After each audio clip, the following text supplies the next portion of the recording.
창세기 17장 1절 제가 읽겠습니다.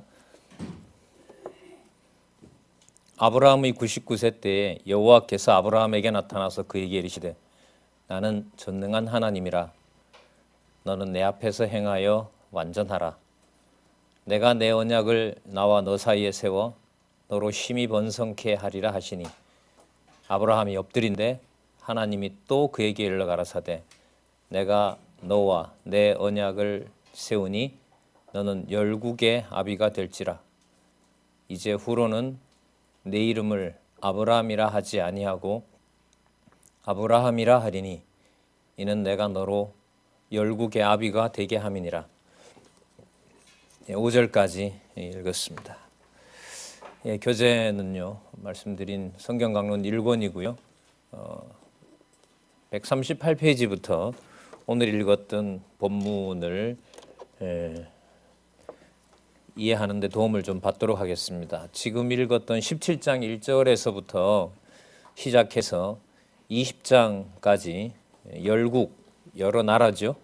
여러 나라를 통치할 것을 언약하는 내용이 나타납니다. 저기 3번이라고 나오죠. 창세기 17장에서부터 20장까지 어떤 제목이 붙어 있죠? 열국 통치의 언약. 예, 열국 통치의 언약 이렇게 나타나 있습니다. 열국 통치 언약 이렇게 된다는 거죠.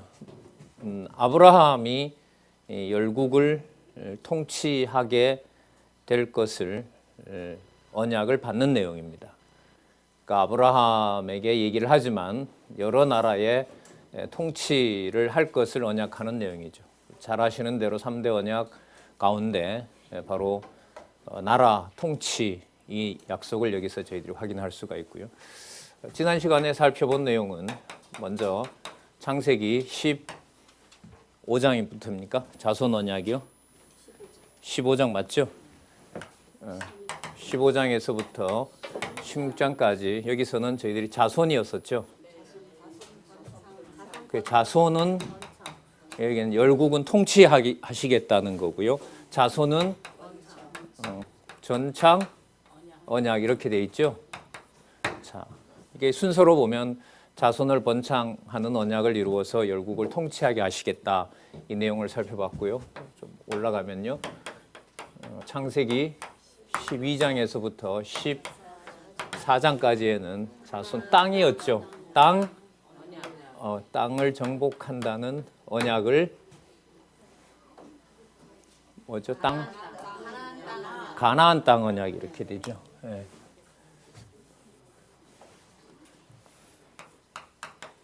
가나안 땅 언약 물론 3대 언약이죠. 노아에게도 약속했고요. 아담에게 창세기 1장 26절에서부터 28장까지 그 다음에 이후에 2장 4절에서부터 2장 5절에서부터 2장 전체 그리고 3장에 이르면서 전부 이 내용들을 확인해 준 내용들입니다. 자, 이게 여러분들 아브라함과 맺은 언약이죠. 이렇게 되죠. 창세기 12장에서부터 20장까지 아브라함과 언약 이렇게 되죠. 이렇게 됩니다. 자, 2번이 여러분들 누구죠? 이삭과 언약 계승 이렇게 가고요. 이게 이제 창세기 21장에서부터 26장입니까? 6장 맞죠? 그 다음에 3장 야곱이죠. 야곱에게 언약을 계승한다는 겁니다. 그럼 이건 이제 창세기 27장에서부터 36장까지 이렇게 돼 있잖아요. 이걸 이제 미리 쓰는 이유는 뭐냐면 여기 보시면 가나안 땅 언약, 자손 번창 언약, 열국 통치 언약 여기 3대 언약 다 나오죠. 그럼 이제 아브라함에게 이 언약을 해주신 다음에 이삭과 야곱에게 이루어지는 내용들은 이게 이제 복합적으로 한꺼번에 그 언약들이 이루어지기도 하고 보존되기도 하는 겁니다. 여기서는 명시가 이렇게 돼 있는데요. 나중에 이삭이나 야곱에게 가면 이 3대 언약이 그냥 덩치체로 이루어지는 사건들로 갑니다. 그 말은 뭘 의미하냐면 약속한 대로 이 3대 언약이 누구에게? 이삭과 야곱에게 그대로 이루어지고 있다는 사실을 확증해 주기 때문에 그렇게 서술을 하고 있습니다. 이게 그래서 전반적으로 제 1절이죠. 1절 창세기 12장에서부터 36장까지 2절요. 죄송합니다. 선민의 열조와 언약한 내용을 저희들이 지금 살펴보고 있습니다. 자, 그러면 17장에서부터 먼저 나타나는 내용은 뭐냐면 18장 15절까지 열왕이 나타날 것을 언약합니다. 여러분, 이 17장부터 시작하는 내용의 그 중심은 뭐냐 하면 사실 그 이삭의 출생입니다. 사건은 이삭의 출생이에요. 그러니까 뭐와 연관이 되냐면 자손과 연관이 되죠. 그죠? 이삭이니까. 그러나 이삭을 자손으로 보질 않고 뭐로 본다는 거죠?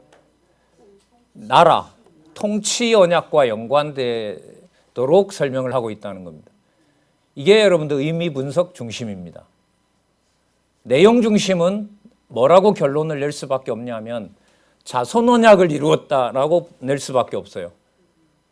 그러나 자세히 들어가서 보면 그 개념들이 설명하고 있는 개념들이 바로 통치 언약과 연관이 되면서 아브라함에게 했던 세 가지 언약을 이루시는 여호와의 그 능력과 또 그의 그 속성을 저희들이 살펴볼 수가 있습니다. 자, 그 읽었던 17장 1절부터 5절까지는요, 중요 개념만 먼저 좀 보도록 그렇게 하겠습니다. 자, 그 앞부분 16장이 몸종 하갈이 이스마엘 낳는 걸로 끝이 나죠. 그죠? 예. 그러니까 현상적으로 봤을 때는 자손 언약이 좀 그 답답해진 상황인 거죠. 근데 이미 약속을 했습니다. 주시겠다고 이미 약속했기 때문에 그 약속을 어떻게 이루어 가시는지 한번 살펴보도록 그렇게 하겠습니다. 자, 그러니까 여기 15장, 16장이 15장에는 자손 언약을 해주신 다음에 16장에 이스마엘이 태어나요. 맞죠? 예. 그 이스마엘은 그런데 언약 자손이 아니죠. 하나님이 꼭 이렇게 섭리하시는 거죠. 가나안 땅 언약 속에는 뭐가 있었습니까? 가나안에 가서 정착하려고 보내놓고 어디로 보내요? 애굽으로 보내죠. 똑같아요. 여기도 자손 언약을 언약해 주시고 누구를 줘요? 이스마엘을 줘요. 열국 통치 언약을 한다 해놓고 이삭을 죽이요. 이삭을 바치라고 해요. 이 구조가 여러분들 뭐하고 똑같냐 하면 창세기 1장 26절부터 2장 4절까지 3대 언약을 수립하시고 그것을 이루어 나가는 시행의 방법이 2장 5절에서부터 2장 25절 3장까지 넘어가는 거죠. 그러니까 3대 언약을 시행하시는 과정에 여호와께서는 어떤 방법을 쓰시냐 하면 그 언약이 뭐 하는 것처럼 보여요? 무너지는 것처럼 파기되는 것처럼 보이는 섭리를 하시는 겁니다. 그러니까 인간의 한계가 거기까지죠. 왜냐하면 보고 듣는 것밖에는 말할 수가 없으니까. 그게 바로 여호와께서 살아계신 중요한 증거고요. 그 중요한 증거를 성경은 의미 중심으로 살펴봄으로써 여호와께서 언약하신 대로 그 언약을 이루시는 여호와시다라는 사실을 알 수가 있는 거죠. 그러니까 이런 해석은 성경 밖에는 다른 데는 없습니다. 그래서 하나님의 말씀이 되는 거죠. 자, 이스마엘이 잘 자라고 있을 때요. 제가 볼 때는 이스마엘이 나고 그 다음 해에 이삭을 줬으면 참 좋을 텐데, 그죠? 14년이 지나도록 안 줘요. 그러니까 크는 거는 누가 크고 나이는 누가 먹고 있고요. 크는 것은 언약 자손 아니라는 이스마엘이 크고 있고 몸은 할아버지가 되어가고 있고 이제 완전히 할아버지 할머니가 된 거죠. 그러니까 자손 언약의 가능성을 어디에도 찾을 수가 없는 상황입니다. 그럴 때 여호와께서 나타나셔서 아브라함에게 일러주시죠. 자, 1절 끝에 보시면 나는 전능한 하나님이라 그러는 거죠. 하나님께서 전능한 자면 아브라함은 뭐가 됩니까? 그렇죠. 그럼 지금까지 보여준 게 뭡니까? 아브라함이 언약을 받았지만 아브라함 인간으로 보면 뭐한 자다? 무능한 자라는 사실을 보여준 겁니다. 그러면 내가 전능하기 때문에 내가 이제 언약한 대로 이룰 것이므로 너는 내 앞에서 행하여 일을 완전하다 이루라 이 말입니다. 여호와께서 이루시겠다는 것을 명령으로 얘기를 해줍니다. 그러니까 상황으로 보면 아브라함이 뭐 할 수 없는 상황인데, 이룰 수 없는 상황인데 전능하신 하나님이시기 때문에 여기 벌써 전능성이 드러나죠. 전능하신 하나님이고 또 신실성도 드러나죠. 맞죠? 그 다음에 하나님의 방법인 주권성도 드러납니다. 이미 앞부분에 우리는 영원한 언약을 아브라함이 받았다는 것도 살펴봤고요. 하나님의 이름이 여전히 아브라함에게 잊혀지지 않고 또 기억나게 된다는 겁니다. 영원한 언약과 더불어 그게 바로 자비성입니다. 그러면 이 5가지 속성을 우리는 이미 아브라함의 사건, 가나안 땅 언약과 자손 번창 언약에서 저희들은 충분히 또 확인할 수가 있는 것이죠. 자, 그래서 2절에 보시면 너는 내 앞에서 행하여 완전하라고 한 다음에 그래 너가 이루라 이렇게 안 하죠. 누구라고 그러죠? 내가 내 언약을 나와 너 사이에 세워 너로 심히 뭐하게 하리라? 번성케 하리라. 누가 하신다고요? 그러면 아브라함 보고 완전하라라는 말은 뭐냐면 아브라함을 통해서 하나님의 약속을 이루시겠다는 약속이 여기에 담겨 있는 거죠. 그러니까 아브라함에게 보여주겠다는 겁니다. 왜냐하면 아브라함은 지금 할 수 있는 능력이 아니므로 할 수 없는 능력인데 어떻게 할 수가 있어요. 그렇죠? 그 말은 누가 해주셔야 가능하다는 거죠. 여호와께서 해주셔야 가능하다는 겁니다. 자, 아브라함이 또 엎드렸습니다. 자, 4절의 내용이 놀라운데요. 내용은 자손 언약인데 너와 내 언약을 세우니 너는 뭐가 된다? 예, 지금 하나도 태어나지 않았는데 열국의 아비가 된다? 제왕의 아들이 태어난다는 거 아니에요? 제국의 아들이? 제국은 여러 나라를 합쳤을 때 그걸 제국이라고 그러죠. 이제후로는 내 이름을 아브라함이라 하지 아니하고 아브라함이라 하리니 뜻은 뭐냐 하면 열국의 아비다 이런 말입니다. 아브라함은 여러분들 그냥 고귀한 아버지 이런 뜻이에요. 여러 나라라는 의미가 들어가 있지는 않아요. 이름을 하나님께서 언어 게임을 하신 거죠. 살짝 바꿔버려요. 아브라함이라는 계명을 해서 열국의 아비가 되도록 하신다는 내용이 나타납니다. 그러면서 여러분 중요한 내용입니다. 그 창세기 12장하고요. 창세기 12장하고 17장은 꼭 연관을 시키셔야 돼요. 앞으로 이삭과 야곱을 이해할 때 창세기 12장과 17장을 많이 반복하게 됩니다. 이 말은 무슨 뜻이냐면 이삭의 언약 계승과 야곱의 언약 계승에서 모든 내용들은 바로 어디에 근거를 두고 있다? 아브라함에게 근거를 두고 있는 이 내용들이 반복되는 겁니다. 염두에 두시고요. 한번 살펴보시기 바랍니다. 17장 6절에 보시면 내가 너로 심히 번성케 하리니 나라들이 나오죠. 나라들이 네게로 쫓아 일어나며 그 다음 볼까요? 열왕이 많은 왕들이 네게서 쫓아나리라. 내가 내 언약을 나와 너와 내 대대 후손의 사이에 세워서 무엇을 삼고? 여러분 이게 앞부분에 여러분들 이미 나왔었죠. 그죠? 창세기 9장 16절 노아와 했었고요. 13장 15절에도 벌써 이 약속을 한 바가 있습니다. 자, 이걸 다시 한번 이삭을 주시면서 하나님께서 뭐라고 해석을 여기다가 하시냐면 열왕이 나타난다, 태어난다. 그 다음에 열국의 아비가 된다는 통치 언약을 여기서 하고 계신 겁니다. 그러면 이제 앞으로 자손이 태어나잖아요. 그러면 지금 이후부터는 자손 언약에만 한정이 된다, 안 된다? 이렇게 보시면 안 된다는 겁니다. 그래서 미리 써드린 거예요. 이삭과 야곱을 볼 때는 3대 언약의 내용이 함께 작용하면서 17장에 나타난 이 내용들을 이삭과 야곱을 통해서 이루어 가시는 겁니다. 참고하시기 바라고요. 7절에 보시면 영원한 언약을 삼고 너와 내 후손의 하나님이 되리라. 8절 볼까요? 내가 너와 내 후손에게 너가 우거하는 이 땅. 이게 무슨 뜻이냐면 네가 너가 나그네처럼 방랑하는 이 땅, 이런 뜻이거든요. 그러면 땅을 지금 차지했다는 거예요? 못했다는 거예요? 그렇죠. 왔다 갔다 하죠. 그러니까 자손도 안 주고 있고 정처는 없고 그런데다가 무슨 아비가 된다? 그 믿어지겠어요? 노숙자인데 죽을 판이 된 노숙자 상황이 더 악화되어 가는데 거부가 된다 이렇게 말하면 그 사람한테 딱이 맞겠죠. 급한 건 빵 한 조각을 주든가 거적대기를 하나 주는 게 낫지 그 사람한테 내일 거부가 된다 그렇게 말하다가는 진짜 뺨 맞습니다. 상황이 아니죠. 무슨 상황이 아니에요? 무엇을 받을 열국 통치를 받을 상황이 아닙니다. 그러면 하나님께서 언약을 이루어 나가는 과정에 쓰시는 방법은 여기서도 분명히 드러나죠. 모든 가능성이 막혀 있을 때 여호와 하나님의 존재를 알게 하신다는 성경 해석의 큰 원리가 여기에 나타나고 있는 겁니다. 더 나아가서 이제 악이라고 하는 것까지 생각을 해보면 하나님의 언약을 이루어 나가는 진짜 하나님이 언약하신 대로 이루시는 여호와 되시는 그 증거라고 할 수 있습니다. 자, 급한 아들을 줄 것이지 자꾸 큰 얘기만 하시잖아요.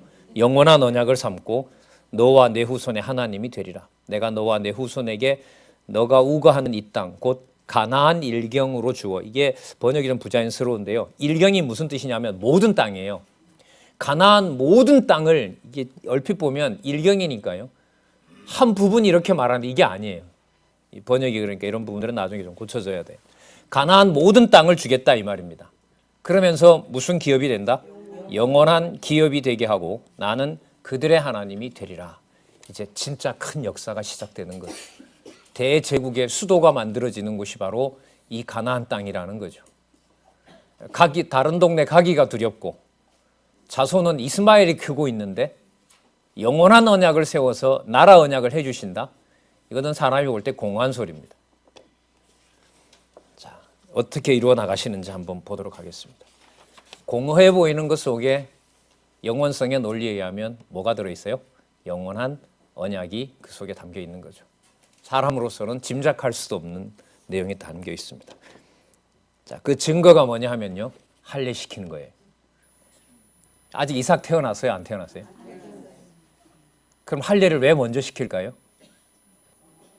할례를 시키는 이유는 누구 백성이라는 걸 확인하는 거죠. 하나님의 백성이라는 거 확인하는 거잖아요. 다른 사람들한테는 할례를 허락하지 않았잖아요. 그러면 할례를 먼저 행함으로 누구를 준비해요?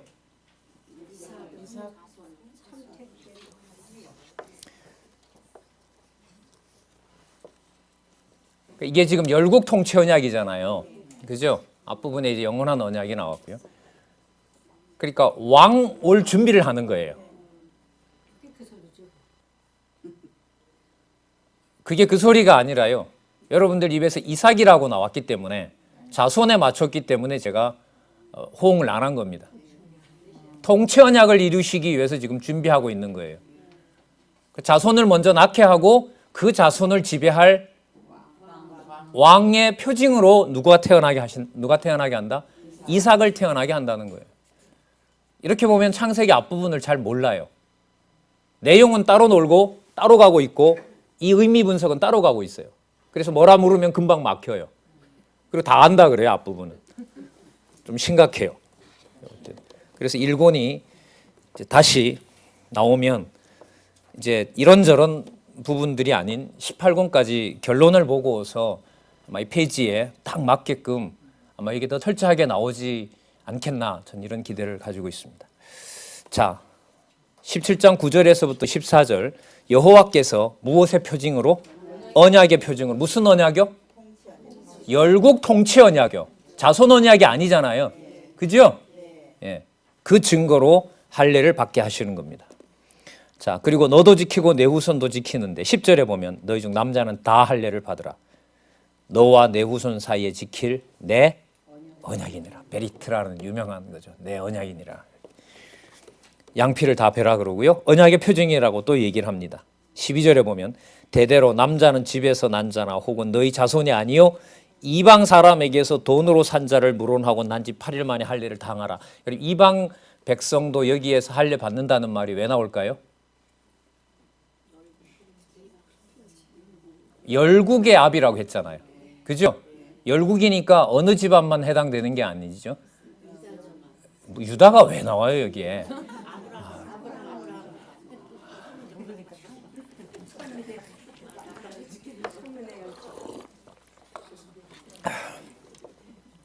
이방 사람이 들어가야 열국의 아비가 되니까요. 그리고 열국의 통치 언약을 받게 되니까요. 자, 13절 너희 집에서 난 자든지 너희 돈으로 산다든지 할례를 받아야 하리니 이는 내 언약이 너희 살에 있어 영원한 언약이 되려니와. 이방 백성까지 통치하게 된다는 내용이 나타나죠.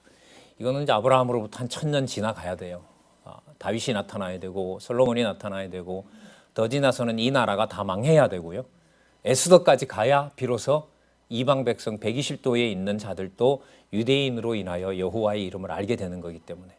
그래서 여러분들 27장 내용은 에스더서까지 그림이 그려져야 된다. 열국의 압이 되는 사건이 뭘 의미하는지를 알려면요. 자, 그래서 여러분 섭리를 통한 언약, 이 말은 너무너무 중요한 내용입니다. 자, 영원한 언약이 되려니와 할례를 받지 아니한 자, 곧 그 양피를 베지 아니한 자는 백성 중에서 뭐 한다? 끊어지리니 그가 내 언약을 뭐 했다? 그렇죠. 언약 자손이 아닌 거죠. 여기서 간단한 팁을 하나 드리면요. 나중에 그래서 모세가 나올 때 하나님께서 모세를 사자를 들어서 죽이려고 합니다. 그 애굽에 내려가라 그래놓고 길목에 사자가 애굽으로 가야 되는 모세를 죽이려고 해요. 왜 그랬게요? 아들에게 할례를 안 했거든요. 그 사건이 나중에 여러분 출애굽기 12장에 가면 연관이 됩니다. 자, 끊어지리니 그가 내 언약을 배반하였습니다. 자, 그다음 아브라함에게 할 뿐만 아니라 이제 애는 사랑을 낳기 때문에 그럼 사라에게도 열국의 어미가 된다는 말씀 나오겠죠. 맞죠? 그럼 앞부분에 이방인에게도 이미 뭘 줬어요? 열국의 아버지인 아브라함으로부터 복을 받는다고 했기 때문에 이제 진짜 누가 태어나야 돼요? 이삭이 태어나야 되는 거 아니에요? 그래 확증될 거 아니에요? 15절 하나님이 또 아브라함에게 이때부터 이제 아브라함으로 부르죠. 아브라함에게 이르시되 내 안에 사레는 이름을 사레라고 하지 말고 그 이름을 사라라 하라. 조금씩 바꿔요. 사라라는 말은 황후입니다. 사레는 귀한 여자 이런 뜻인데요. 사라 이러면 왕후예요. 국모예요, 국모. 내가 그에게 복을 주고 그로 내게 아들을 낳아주게 하며 내가 나오죠. 맞죠? 내가 그에게 복을 주어 그로 무엇의 어미? 열국의 어미가 되게 하리니 그 다음 보세요. 민족의 열왕이 그에게서 나리라. 자, 아브라함 태도를 한번 보세요. 아브라함이 엎드려 웃어요. 믿음의 조상이죠.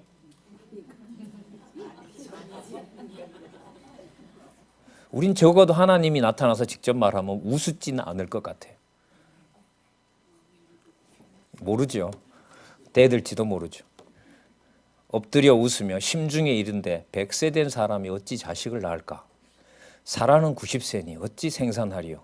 하고 아브라함이 이에 하나님께 고하되 이스마엘이나 잘 키우세요.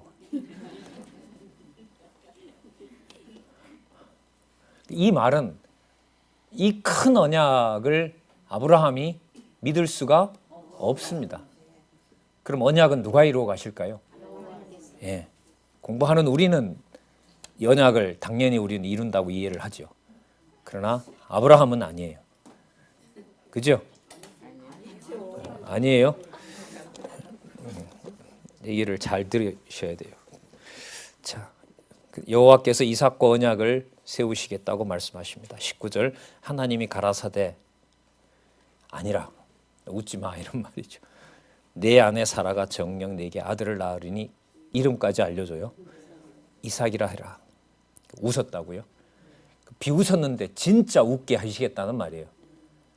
그러니까 하나님 앞에 응대는 비웃었지만 진짜 나중에 낙을 누린다 그러죠. 여러분 그 룻기 배웠잖아요. 룻기에 보면 나오미가 아들을 받아서 뭐 한다? 낙을 누린다 그러잖아요. 내 평생의 낙을 얻었다 이렇게 얘기하잖아요. 내가 그와 내 언약을 세우리니 그 후손에게 또 나옵니다. 무슨 언약이 되리라? 영원한 언약이 되리라. 이스마엘에게 이르러는 그러니까 여러분 이게 재밌어요. 아까 아브라함이 누구나 잘 키워주세요라고 했어요. 이스마엘이나 잘 키워주세요라고 했잖아요. 근데 하나님 그 말을 받아요. 진짜 잘 키워주겠다 그래요. 근데 이삭도 낳게 하고 그 다음에 이스마엘도 잘 키워주겠다고 해요. 왜 여기에 이스마엘도 잘 키워주겠다는 약속을 하나님께서 해주실까요? 왜 나중에 12방백을 낳는데요? 왜 12방백을 앞으로 그렇게 이루어지는데 여기에 보면 열국 통치 언약을 하면서 왜 이스마엘의 번성도 얘기할까요?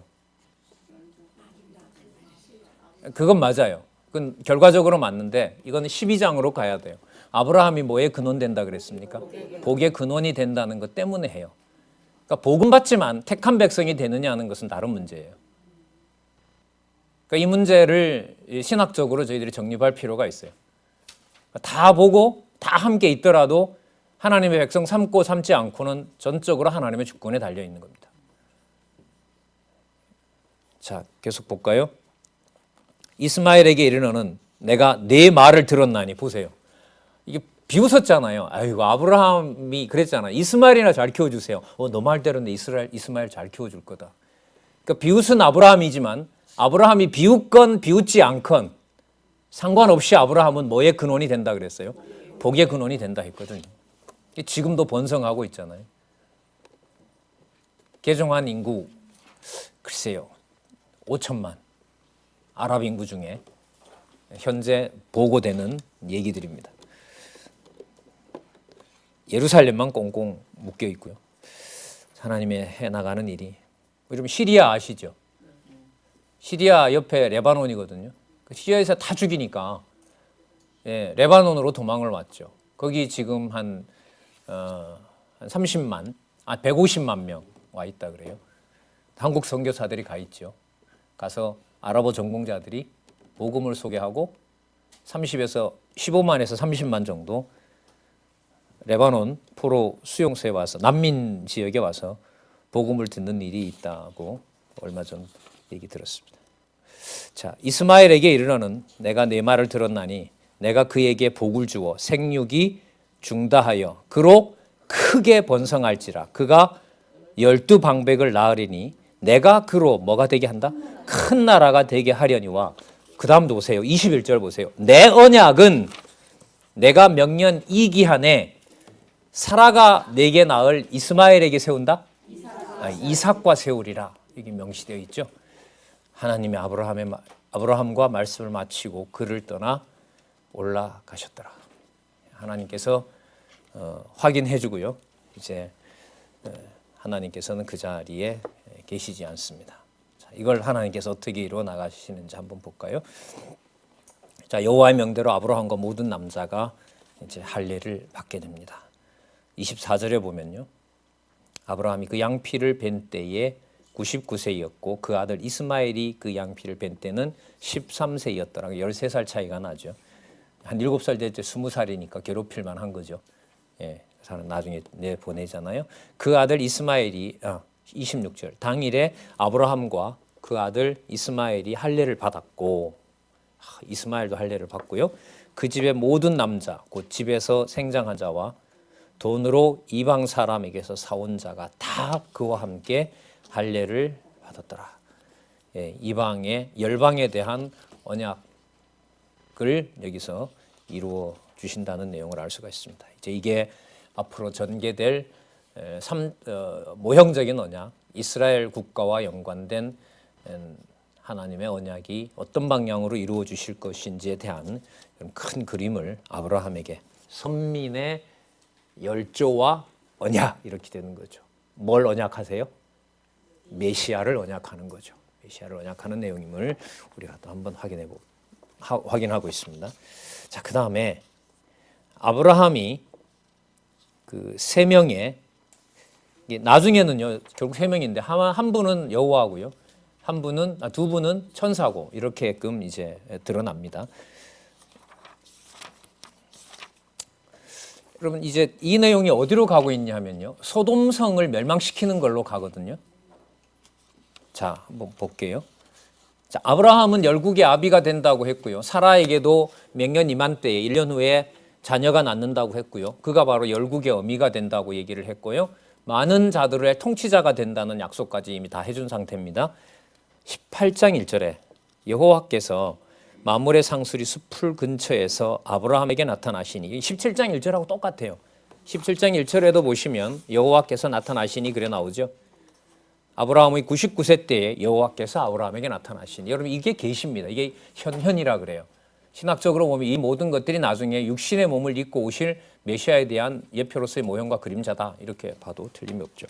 아브라함에게 나타나시니라. 오정쯤에 그가 장막문에 앉았다가 눈을 들어 본즉 사람 셋이 맞은편에 섰는지라. 그가 그들을 보자 장막문에 달려나가 영접하여 몸을 땅에 굽혀 가로되 내 주여 내가 주께 은혜를 입었사오면 원컨대 종을 떠나 지나가지 마옵시고 물을 조금 가져오게 하사 당신들의 발을 씻으시고 나무 아래 쉬시고 준비한 음식을 드시면 좋겠습니다. 그렇게 얘기합니다. 자, 6절에 보면은요. 가루로 떡을 만들고요. 7절에 보면 좋은 송아지를 잡게 합니다. 그 다음에 8절에 보면 버터와 우유와 하인이 요리한 송아지를 가져다가 그들 앞에 진설하고 나무 아래 모셔섬에 그들이 먹었습니다. 자, 여호와께서 자 이제 사라에게 얘기합니다. 이미 아브라함에게는 사라 얘기를 했습니다. 자, 이번에는 거기에 오신 이유가 뭐냐면 사라에게 또 한 번 확인해 주려고 온 거죠. 자, 사라 어디 있느냐 물었어요. 사라를 데려왔어요. 10절에 그가 가라사대 기한이 이를 때에 내가 정녕 내게로 돌아오리니 내 아내 사라에게 아들이 있으리라 하시니 사라가 그 뒤 장막문에서 들었더라. 11절 아브라함과 사라가 나이 많아 늙었고 아브라함과 사라가 나이 많아 늙었고 이 말은 뭐냐면 열국의 아버지와 열국의 어미가 늙어서 자녀를 낳을 능력이 없었고 이런 말도 되죠. 사라의 경수는 끊어졌더라. 더 이상 여자로서의 기능은 끝났습니다. 자, 18절 사라가 속으로 웃고 이르되 내가 노쇠하였고 내 주인도 늙었으니 내게 어찌 낙이 있으리. 여기 낙이라 그러잖아요. 그죠? 저 사람들 웃긴다 진짜. 믿음의 할머니 할아버지가 믿음의 할머니 할아버지가 아니죠. 비웃습니다 다. 하지만 그게 낙이 되도록 웃음이 되도록 언약을 성취해 주시는 거죠. 여호와께서 아브라함에 이르시되 왜 웃느냐 내가 늙었거늘 어떻게 아들을 낳으리요 하느냐. 14절 여호와께 능치 못한 일이 있겠느냐. 여호와께서 그러니까 약속대로 이루시는 분이 전능자이시지 않느냐 이런 말이죠. 기한이 이를 때에 정한 때가 있죠. 10절에 보면 기한이 이를 때에 나왔었죠.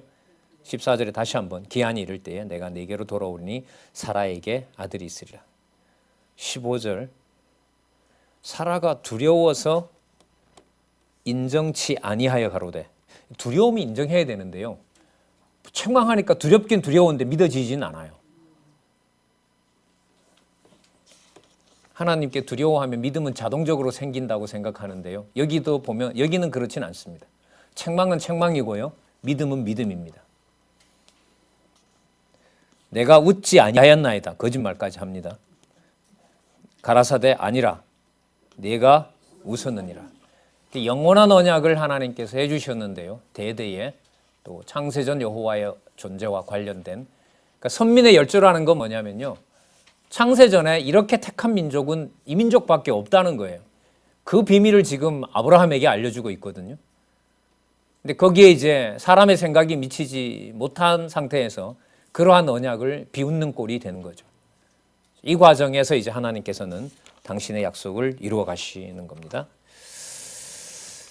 자, 151페이지예요. 이거 정리 좀 하고 넘어가도록 하겠습니다. 151페이지에 밑에서부터 5번째 줄에 보시면 하나님께서는 6번째 줄이네요. 찾으셨어요?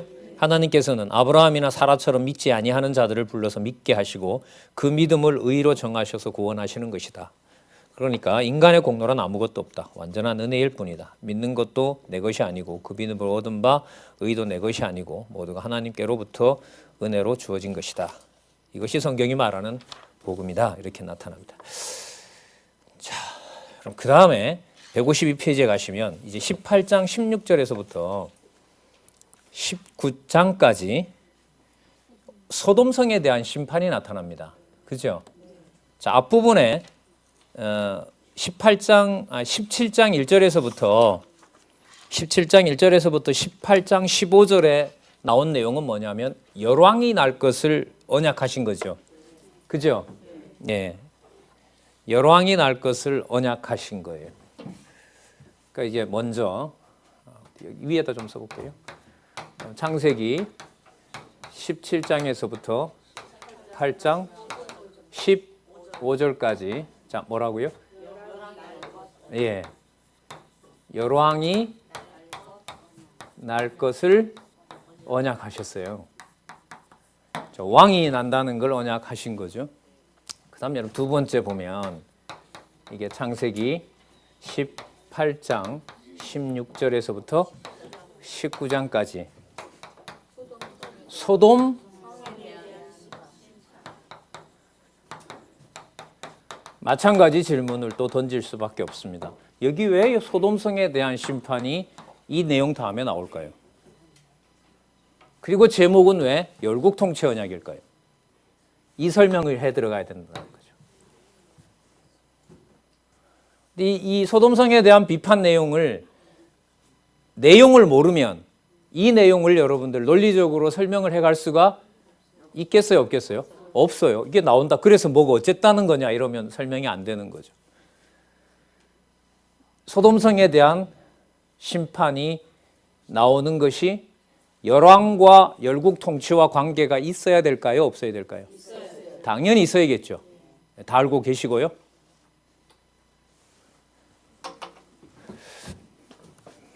그런 거 묻지 말고 그냥 얘기만 하면 좋은데 분명히 이유가 있습니다. 너무너무 중요한 사건입니다. 아브라함과 롯이 헤어졌을 때 소돔성은 마치 뭐와 같았더라 그랬습니까? 하나님의 동산과 같았더라 그랬죠. 그러니까 누가 보더라도 저 땅이 진짜 땅인 거예요. 누구나 살고 싶어하는 땅이었고 돌산인 가나안은 아니었죠. 힘도 강한 세력들이 살고 있고 그런데 하나님께서 열국의 통치 언약을 가나안 일경을 다 줬기 때문에 흥해야 될 땅은 가나안 땅이지 어디가 아니에요? 사람들이 다 그리고 있는 소돔과 고모라 땅이 아니에요. 그래서 열국 통치 언약을 받았고 가나안 일경을 하나님의 약속대로 열국의 나라로 제국의 수도로 약속을 했기 때문에 세상 나라에 속하고 모든 사람이 하나님 없이 살아가면서 강하게 보이는 소돔성을 뭐 해버리는 거예요? 불로 그냥 태워버리는 거예요. 그럼 뭐가 직결돼요? 열왕이 나타나서 열국을 통치할 것과 뭐가 돼요? 직접 관계되는 거죠. 그야말로 다니엘서 논리를 좀 가지고 쓰면은 세상 나라를 멸하고 선민 나라를 세우시는 구조가 여기서 나타납니다.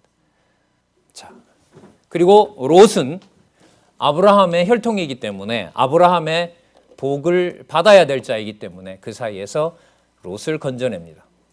건져내지만 택한 민족으로 쓰지는 않아요. 모압과 암몬으로 나중에 이제 500년 후에 모세 시대 때부터 시작해서 자기 민족을 괴롭히는 용도로 쓰는 것과 연관이 됩니다. 그래서 여기 18장 16절에서부터 19장 소돔성에 대한 비판은 앞에 있는 무슨 내용과 직결된다? 열왕이 날 것을. 그런데 여러분 소돔성을 아브라함이 멸망시켰어요? 여호와께서 멸망시켰어요? 그럼 열왕이 나게 하는 것도 여호와께서 하시는 거고 이 열왕을 통하여 열국 통치를 이루시는 것도 누가? 여호와께서 하시는 것이고 소돔성을 멸망시키는 것도 따라서 누가 하신다? 여호와께서 하신다. 이렇게 정리하시면 돼요. 그래서 이런 부분들이 이 성경 개론의 안내가 저는 이제 좀 지적으로 말해도 너무너무 재밌는 거죠. 그 다음 내용이 왜 이런 내용으로 전개될까? 수평적으로 보면요. 한 수천 가지 사건이 있잖아요. 창세기부터 계시록까지. 이 내용 다음에 왜 이 내용일까? 그 내용을 이렇게 묶어서 자손 땅 통치 언약과 어떻게 정리를 하고 어떤 개념을 써야 여호와 계시 중심이 되는 걸까? 그게 여러분들 성경 개론을 봐가는 중요한 공부 방법이죠. 자, 17절 볼까요? 하나님께서 내가 하려는 게 있는데 아브라함 너한테는 내가 숨기지 못하겠다 그래요. 자, 18절 볼게요. 아브라함은 어떤 나라가 돼요? 그러니까 어디를 멸망시켜 버려요? 롯이 그렇게 탐내어서 갖고 하나님의 동산과 같았다는 소돔을 하나님께서 없애버리는 거예요. 어느 나라를 강대하게 하기 위해서, 가나안 땅을 강대한 나라로 만들어 가시기 위해서. 강대한 나라가 되고 천하 만민은 또 나오잖아요. 그를 인하여 뭘 받는다? 복을 받게 된다. 여기 나왔었죠. 열국 통치 언약과 연관이 되고죠. 내가 그로 그 자식과 권석에게 명하여 여호와의 도를 지켜 의와 공도를 행하게 하려고 그를 택하였나니. 택한 백성이니까요. 자기 백성을 통하여 여호와를 알아가는 것이 여러분 의와 공의입니다. 정의이고 공평인 겁니다. 자, 왜냐하면 나 여호와가 아브라함에게 대하여 말한 일을 뭐 하려 함이라? 성취하려고 그런다. 성취하려고 그런다. 그러니까 눈앞에 보이는 강대한 세력은 하나님의 언약을 모르면 강하게 보일 수밖에 없겠죠. 그러니까 목적이 내가 사는 것이 아니라 여호와의 의와 공평이 실현되고 성취된다는 것이 바로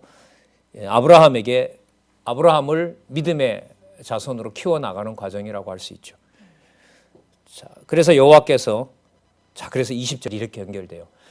그러니까 아브라함이 강대한 나라가 돼야 되기 때문에 강대한 나라처럼 보이는 이 말이에요. 20절이. 소돔과 고모라에 대한 부르짖음이 크고 그 죄악이 심히 중하니 내가 이제 내려가서 그 모든 행한 것이 과연 내게 들린 부르짖음 같은지 그렇지 않은지 내가 보고 알려 하노라. 심판하시겠다는 거죠. 자, 아브라함이 딱 들어봤는데 저성을 멸망시키는 건 좋은데 저 땅에 누가 있어요? 일찍 아버지를 잃어버린, 그죠? 일찍 아버지를 잃어버리고 자기가 아끼는 조카 롯이 있는 거죠. 다분히 육적인 거지만 하나님의 섭리는 육적인 아브라함의 혈통 관계를 통해서 하나님께서는 하나님 정하신 일을 이루어가는 겁니다. 아브라함으로 인하여 복을 받게 된다는 사실을 소돔이 멸망하는 과정에 롯을 구원해 주시는 사역을 하고 있는 거죠. 그러니까 이게 여러분들 그러니까 뭐하고 연관이 돼요? 아까 이삭이 태어나기 전에 아브라함의 가솔들 전부 이스마엘을 비롯해서 모든 이방 사원자들까지 전부 뭘 받게 했어요? 그렇죠. 복을 받게 한 것이나 소돔과 고모라가 망할 때 조카 롯을 구하는 것이나 모두가 다 뭐와 연관이 됐다? 열국 통치 언약을 아브라함이 받았다는 것하고 직결되는 겁니다. 오늘 잠시 말씀드린 것도 앞부분에 나타난 3대 언약과 또 앞부분에 나타난 사건과 관계가 없는 것이 하나도 없다는 것을 말씀을 드립니다. 여러분들 아브라함 같으면 롯의 가족 한 10명을 집어가지고 10명 있으면 하나님 저거 멸망시키지 마십시오라 하는데 왜 50명부터 내려올까요?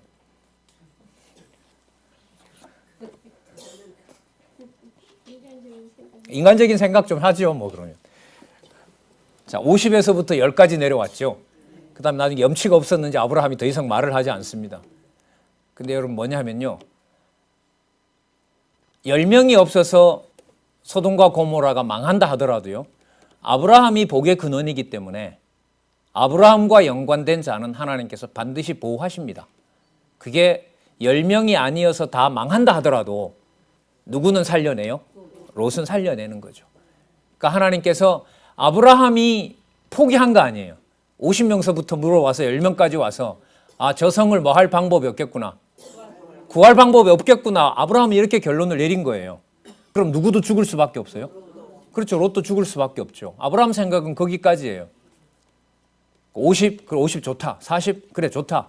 진짜 제가 염치가 없지만 또 말씀드리겠습니다. 30은 어떤데요? 그래 좋다. 20은요? 괜찮다. 하나 한 번만 더 물을게요. 10명은요? 좋다. 더 이상 묻지 않습니다. 자, 무슨 뜻인가요, 이게? 아브라함이 아브라함이 볼 때는 10명이 없어서 패망하는 소돔과 고모라지만 아브라함이 흥정을 하건 안 하건 간에 아브라함이 살려달라고 기도하건 안 하건 간에 하나님께서는 이미 아브라함에게 아브라함이 뭐의 근원이 된다? 복의 근원이 된다고 약속해 주셨기 때문에 10명이 없어서 소돔과 고모라를 멸망시켜서 자 보세요.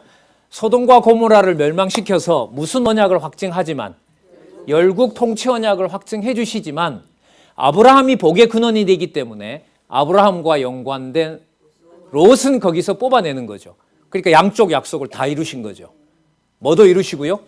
열국 통치 언약도 이루시고 아브라함으로 인하여 복을 받는다는 약속도 이루시는 사건이 여러분들 뭐냐 하면 소돔성에 대한 여호와의 심판입니다.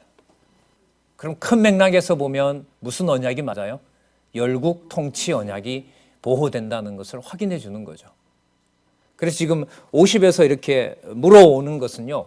아브라함이 기도했기 때문에 아브라함이 자신이 뭔가 수고를 했기 때문에 소돔성에 있는 롯이 구원받은 것이 아니다라는 거예요. 그러니까 아브라함도 알고 있어요. 저 성이 망할 것이다. 예. 자, 그 내용들이 여러분 50에서부터 이제 계속 나옵니다. 끝부분만 한 번 더 읽어볼까요? 32절에 볼게요. 아브라함이 또 가로되 주는 노하지 마옵소서. 내가 이번만 더 말씀하리이다. 거기서 10인을 찾으면 어찌하리이까? 가라사대 내가 10인을 인하여도 멸하지 아니하리라.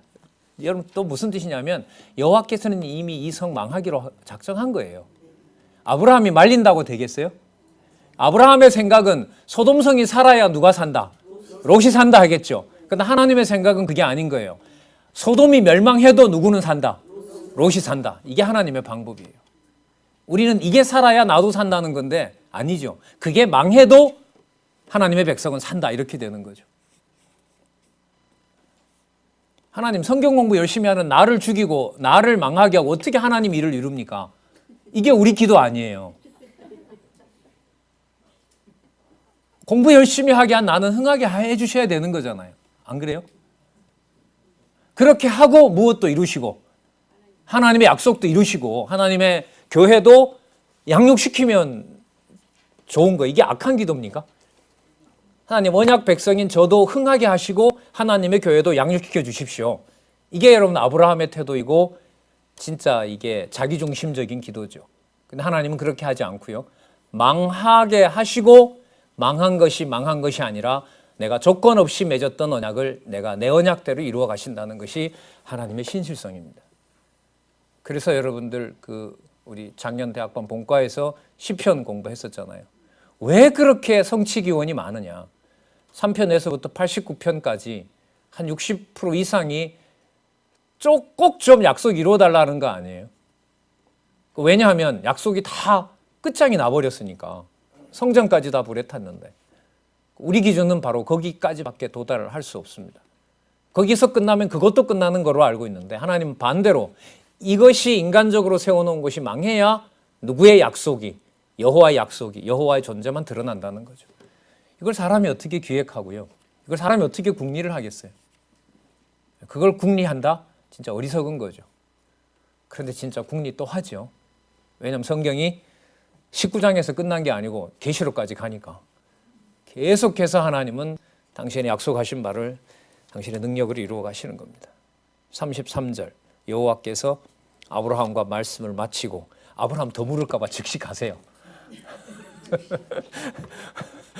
거기 좀 있으면 하나님이 뭐라고 하겠어요? 5명이 있으면요 하나님. 여러분 5명이 되면 이게 막 들어오거든요. 롯 부인, 그 다음에 2딸, 그 다음 정혼한 남자 2놈 뭐 이렇게 되잖아요. 그죠? 아니 이게 보니까요 정혼이 결혼한 거예요. 그러니까 결혼한 2딸도 있고요.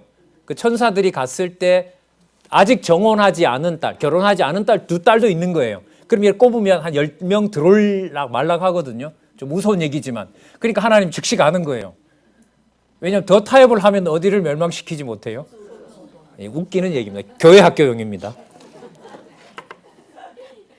하나님 왜 급히 가세요? 그러니까 소돔 빨리 멸망해야 되니까 거기다가 아브라함이 5명은 되잖아요 라고 물으면 안 되잖아요. 그런데 여기서 이제 아브라함이 깨닫게 된 건 뭐죠? 소돔성이 하나님 보실 때 멸하기로 작정돼 있다는 사실을 깨닫게 된 거죠. 근데 걱정은 있어요. 그러면 누구는? 그럼 롯은? 여기가 아브라함의 한계예요. 그러나 이미 아브라함의 그 심정과 상관없이 아브라함의 뭐의 근원이 된다? 복의 근원이 된다는 것은 이미 롯에게도 해당이 돼요.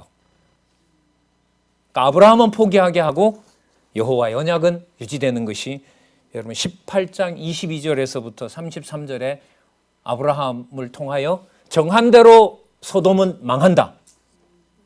이제 우리가 잠시 쉬었다가 19장부터 살펴볼 내용은 뭐냐면 아브라함으로 인하여 복을 받게 되는, 은혜를 받게 되는 롯은 구해낸다. 그래서 아브라함이 무슨 언약을 받은 자이다? 열국 통치 언약을 받은 자이고 열왕이 나야 될 바로 그 가문의 기원이 된다는 사실을 우리 19장에서부터 살펴볼 수가 있습니다. 예, 한잔 하시고요.